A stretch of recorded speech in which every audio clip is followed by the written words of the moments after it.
आज हम बात करने जा रहे हैं हाइड्रेट्स की।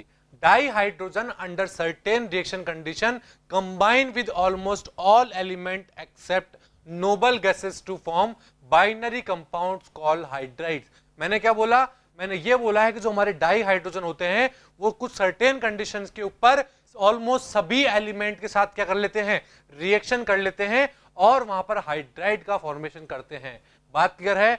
बट जो डाई हाइड्रोजन होते हैं हमारे, वो नोबल गैसेस के साथ रिएक्शन नहीं करते हैं। बात क्लियर है? ये बात का ध्यान रखिएगा कि डाई हाइड्रोजन जो होते हैं हमारे, हाइड्रोजन जो होता है वो नोबल गैस के साथ रिएक्शन नहीं करता है, बाकी और सभी एलिमेंट के साथ रिएक्शन करके हाइड्राइड का फॉर्मेशन करता है। बात क्लियर है? मान लीजिए मैं कोई एलिमेंट लेता हूं, वो मेरा एलिमेंट है E. If E is the symbol of an element then hydride can be expressed as EHX। For example magnesium hydride हो जाए हमारा, जैसे यहाँ पे E हमारा हो गया मैग्नीशियम और H हो गया हमारा हाइड्रोजन, तो मैग्नीशियम हाइड्राइड हो जाए। और मैं बात करूं EMHN, दैट मीन्स मान लीजिए E मेरा हो गया बोरोन, दैट मीन्स B2H6, तो B2H6 हो सकता है। इस तरह के हाइड्राइड हमारे फॉर्म होते हुए दिखेंगे हमें। बात क्लियर है?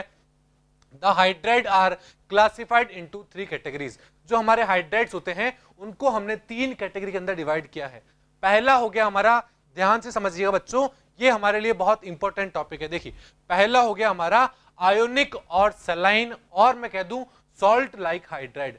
पहला हो गया हमारा आयोनिक हाइड्राइड, या मैं बोल दूं सलाइन हाइड्राइड, या मैं बोल दूं सॉल्ट लाइक हाइड्राइड, एक ही बात है, कोई दिक्कत नहीं है यहां तक। सेकंड में बात करूं वो होता है हमारा कोवलेंट और मॉलिक्यूलर हाइड्राइड। और थर्ड में बात करूं तो एक होता है हमारा मेटेलिक हाइड्राइड, और मैं कह दूं नॉन स्टाइक्योमेट्रिक हाइड्राइड। क्या हो गया? नॉन स्टाइक्योमेट्रिक हाइड्राइड हो गया। इन 3 हाइड्राइड के बारे में अब हम डिटेल में पढ़ने जा रहे हैं। तो सबसे पहले मैं बात करता हूं आयोनिक और सैलाइन हाइड्राइड की। क्या होते हैं हमारे आयोनिक और saline hydride? So these are the stoichiometric compound of dihydrogen formed with most of the S block element which are highly electropositive in character। जो हमारे आयोनिक और सैलाइन हाइड्राइड होते हैं वो हमारे स्टाइक्योमेट्रिक कंपाउंड होते हैं डाइहाइड्रोजन के। क्या बोला मैंने? वो हमारे स्टाइक्योमेट्रिक हाइड्राइड होते हैं, हम उसको ऐसे भी बोल सकते हैं। और वो डाइहाइड्रोजन के साथ कौन से एलिमेंट होते हैं? एस ब्लॉक के जो एलिमेंट्स होते हैं वो जनरली हमारे इसके साथ डाइहाइड्रोजन के साथ रिएक्शन करके और क्या देते हैं, और हमें वो आयोनिक हाइड्राइड देते हैं। बात क्लियर है? या मैं कह दूं सलाइन हाइड्राइड देते हैं। बात क्लियर है? However, significant covalent character is found in the lighter metal hydride। जबकि हम जो आयोनिक हाइड्राइड की बात कर रहे हैं, हम एल्कली मेटल या एल्कलाइन अर्थ मेटल वालों की, उनके अंदर कुछ ऐसे कंपाउंड होते हैं, लाइटर मेटल हाइड्राइड होते हैं, जिसके अंदर कोवलेंट कैरेक्टर भी पाए जाते हैं। जैसे लिथियम हाइड्राइड ले लीजिए आप, चाहे बेरिलियम हाइड्राइड ले लीजिए, चाहे मैग्नीशियम हाइड्राइड ले लीजिए, इनके अंदर कुछ अमाउंट में कोवलेंट कैरेक्टर भी पाए जाते हैं। बात क्लियर है? The ionic hydrides are crystalline, non volatile and non conducting in solid state. क्या बोला है मैंने? जो आयोनिक हाइड्राइड होते हैं वो क्रिस्टलाइन नेचर के होते हैं, नॉन वोलेटाइल होते हैं और नॉन कंडक्टिंग होते हैं इन सॉलिड स्टेट। बात क्लियर है? Saline hydride react violently with water for producing dihydrogen gas. जो हमारे सैलाइन हाइड्राइड होंगे या फिर मैं कह दूं आयोनिक हाइड्राइड होंगे, वो वाटर के साथ रिएक्शन करके और क्या देंगे, डाइहाइड्रोजन का फॉर्मेशन कर देंगे। जैसे मैं बात करता हूं NaH की। NaH क्या है? Sodium hydride. अगर सोडियम हाइड्राइड की रिएक्शन H2O के साथ करा देते हैं तो हमें क्या मिलेगा? NaOH और डाइहाइड्रोजन मॉलिक्यूल बाहर निकलता हुआ दिख जाएगा। दैट मींस एक आयोनिक हाइड्राइड की रिएक्शन वाटर के साथ कराई है तो मुझे डाइहाइड्रोजन का प्रिपरेशन होता हुआ दिखा है। बात क्लियर है? समझ में आई? तो मैंने क्या बोला? मैंने यही बोला था, अगर आयोनिक हाइड्राइड की रिएक्शन आप वाटर के साथ करा दोगे तो डाइहाइड्रोजन का फॉर्मेशन होता हुआ दिख जाएगा वहां पर। बात क्लियर है? कोई दिक्कत नहीं है यहां तक। तो ये बात हुई हमारी आयोनिक हाइड्राइड या सैलाइन हाइड्राइड, या फिर मैं कह दूं, बताइए क्या, सॉल्ट लाइक हाइड्राइड। ये तीनों एक ही नाम है, ये हमने कवर कर लिया है। अब मैं बात करता हूं कोवलेंट और मॉलिक्यूलर हाइड्राइड की। क्या होते हैं कोवलेंट और मॉलिक्यूलर हाइड्राइड? देखिए, dihydrogen form molecular compound with most of the P block element.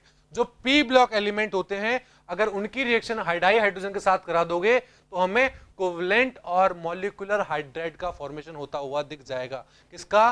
Covalent और मॉलिक्यूलर हाइड्राइड का फॉर्मेशन होता हुआ दिख जाएगा। अगर एस ब्लॉक की बात कर रहे थे तो वहां पर हमें क्या दिख रहा था? वहां पर एस ब्लॉक के अंदर हमें दिख रहा था आयोनिक हाइड्राइड, और अगर पी ब्लॉक की बात कर रहे हैं तो कोवलेंट हाइड्राइड का फॉर्मेशन होता हुआ दिख रहा है। बात क्लियर है। अगर मैं बात करूं मोस्ट फेमिलियर एग्जांपल की, कि मोस्ट फेमिलियर एग्जांपल क्या होंगे हमारे कोवलेंट या फिर मॉलिक्यूलर हाइड्राइड के, CH4 हो जाए जिसे हम मीथेन भी बोलते हैं, NH3 हो जाए जिसे हम अमोनिया बोलते हैं, वाटर हो जाए H2O, और या फिर हाइड्रोजन फ्लोराइड हो जाए, या फिर मैं बोल दूं HF हो जाए। ये सब क्या है? ये सब है मेरे कोवलेंट या फिर मैं कह दूं मॉलिक्यूलर हाइड्राइड है। बात क्लियर है। अगर मैं इसको इजी वे में बोलना चाहूं तो ऐसे भी बोल सकते हैं, hydrogen compound of non metal have also been considered as hydride. क्या बोला? अगर मैं बात करता हूं hydrogen compound of non metal, अब आप सभी को पता है कि नॉन मेटल तो पी ब्लॉक में होते हैं, दैट मींस पी ब्लॉक के हाइड्राइड ऐसे भी बोल सकते हैं कि नॉन मेटल के हाइड्राइड कोवलेंट हाइड्राइड होंगे या मॉलिक्यूलर हाइड्राइड होंगे।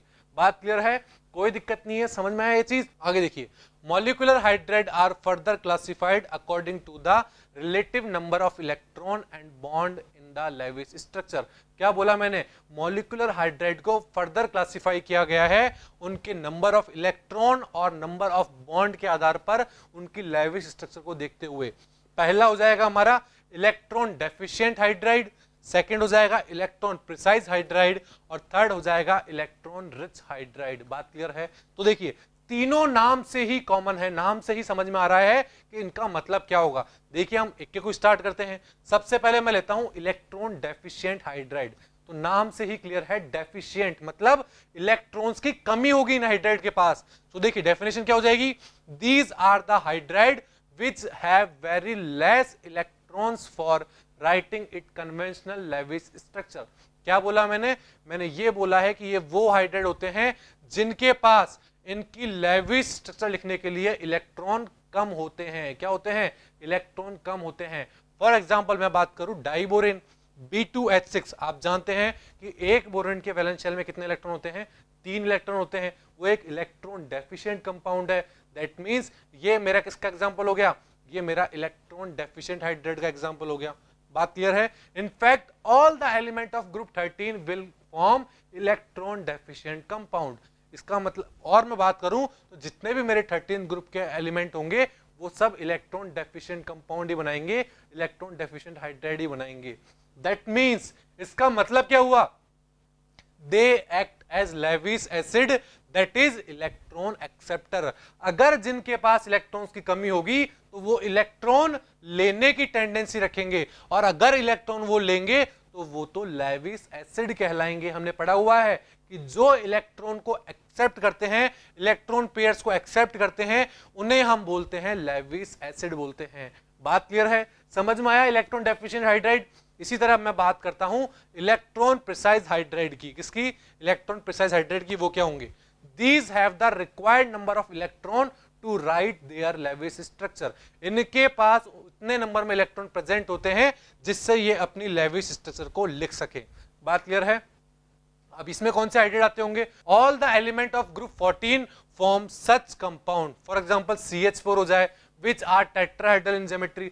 जितने भी 14 ग्रुप के हमारे कंपाउंड्स होंगे, जैसे CH4 ले लीजिए आप, चाहे SiH4 ले लीजिए, और उसके अलावा मैं बात करूं तो GeH4 ले लीजिए। ये सब जो 14 ग्रुप के मेरे हाइड्राइड होंगे वो क्या होंगे? वो सब मेरे इसके एग्जांपल हो जाएंगे, इलेक्ट्रॉन प्रिसाइज हाइड्राइड के एग्जांपल हो जाएंगे। और उनकी ज्योमेट्री की मैं बात करूं तो वो टेट्राहेड्रल ज्योमेट्री रखेंगे, जैसे कि आप ये देख पा रहे हैं, ये एक CH4 देख पा रहे हैं, एक टेट्राहेड्रल ज्योमेट्री के अंदर अरेंज हो रखा है। बात क्लियर है।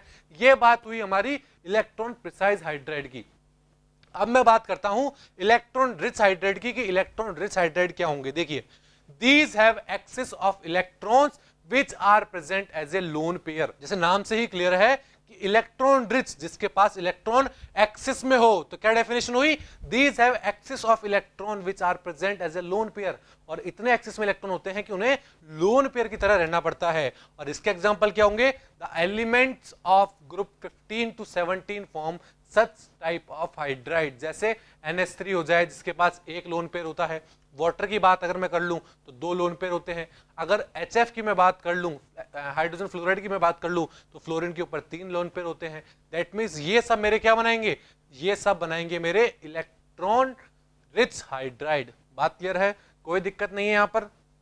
That means they will behave as Lewis base. वो लेविस बेस की तरह बिहेव करेंगे, दैट मीन्स इलेक्ट्रॉन डोनर की तरह बिहेव करेंगे। जिसके पास इलेक्ट्रॉन ज्यादा होंगे वो क्या करेगा, इलेक्ट्रॉन डोनेट करेगा, और अगर इलेक्ट्रॉन डोनेट कर रहा होगा तो वो तो लेविस बेस कहलाएगा। दैट मीन्स जो इलेक्ट्रॉन डोनेट करता है वो तो हमारा लेविस बेस होता है। बात क्लियर है, समझ में आया यहां तक? The presence of lone pair on highly electronegative atom like nitrogen, oxygen and fluorine in hydrides result in hydrogen bond formation between the molecule। क्या बोला, अगर लोन पेयर नाइट्रोजन के ऊपर प्रेजेंट हो, ऑक्सीजन के ऊपर प्रेजेंट हो, फ्लोरीन के ऊपर प्रेजेंट हो, दैट मीन्स इलेक्ट्रोनेगेटिव एटम के ऊपर प्रेजेंट हो, तो जो हाइड्राइड हमारे फॉर्म होंगे उनके बीच में हाइड्रोजन बॉन्ड का फॉर्मेशन भी हो जाएगा। किसका हो जाएगा, हाइड्रोजन बॉन्ड का भी फॉर्मेशन हो जाएगा। बात क्लियर है? तो ये बात हुई हमारी इलेक्ट्रॉन रिच हाइड्राइड की। बात क्लियर है, समझ में आया यहां तक? अब मैं लास्ट बात करता हूं मेटलिक और नॉन स्टाइकोमेट्रिक हाइड्राइड, जिसे हम इंटरस्टिशियल हाइड्राइड भी बोलते हैं। वो क्या होंगे उनके बारे में बात करते हैं हम। तो देखिए, these are formed by the D block and F block element. ये जो हाइड्राइड होते हैं वो मेरे डी ब्लॉक एलिमेंट और एफ ब्लॉक एलिमेंट से मिलकर बने होते हैं। बात क्लियर है? However the metal of group 7th, 8th and 9 do not form hydride। जो मेरे ग्रुप 7 के मेंबर होंगे, ग्रुप 8 के मेंबर होंगे, ग्रुप 9 के एलिमेंट्स होते हैं, वो सब हाइड्राइड का फॉर्मेशन नहीं करते हैं।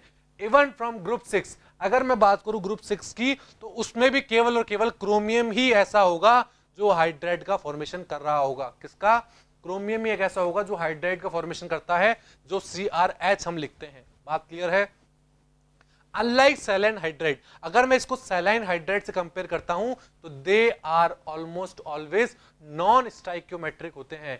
ये नॉन स्टाइक्योमेट्रिक होते हैं, जबकि सैलाइन हाइड्राइड्स होते हैं हमारे, वो कैसे थे, वो मेरे स्टाइक्योमेट्रिक हाइड्राइड से। बात क्लियर है? जैसे नॉन स्टाइक्योमेट्रिक के मैं एग्जांपल की बात करता हूं तो आप देख पा रहे हैं LaH, H क्या लिखा हुआ है 2.87। दैट मीन्स जितने अमाउंट में हमारा L लिया है उसमें हाइड्रोजन का प्रोपोर्शन सेम नहीं है, वो कुछ ना कुछ क्या है, ज्यादा है या फिर कम है, या फिर मैं बोल दूं कि वो क्या है, एक रेशियो में है। बात क्लियर है, समझ में आई आपको यहां तक? वहां पर हाइड्रोजन का रेशियो पूरा नहीं है, इसको हम बोलते हैं नॉन स्टाइकोमेट्रिक हाइड्राइड।